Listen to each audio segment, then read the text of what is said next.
تخمه بیارید یه خاطره واسهتون تعریف کنم. سومین روز مهاجرت من بود و من به شدت کمخوابی داشتم، دیر رسیده بودم به ترم، ویزام دیر صادر شده بود و اصلا اومده بودم نمیدونستم چی به چیه و اینجور چیز میزا. و بعد دانشگاه برنامه این داشت که بچه‌ها رو ببر ساحل و من اصلا دانشگاه نرفته بودم، نمیدونستم چی به چیه، ساحل نرفته بودم ببینم چه شکلیه و کلا همه چی واسم جدید بود. گفتم خب برم اونجا، 4 نفر میبینم که یه مدت اینجا هن، ازشون میپرسم بفهمم چی به چیه و اینا. آقا رفتیم، حالا اینا پارتی کرده بودن، بعد اکثرشون هم مست. حالا من اون وسط دنبال این بودم که از اینا بپرسم که خب قضیه چیه، اینجا چه جوریه.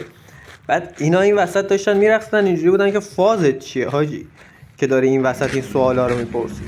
خلاصه که فضای سمی بود. راستی یه چیز یادم رفت بگم، 1.5 ساعت راه رفت بود، 1.5 ساعت هم راه برگشت. منم بلد نبودم بلیت اتوبوس بگیرم، اصلا کلا با سیستم ترانسپورتیشن اینجا آشنایی نداشتم. کلا خلاصه پیاده رفتیم و خیلی جالب بود و پاره شدم.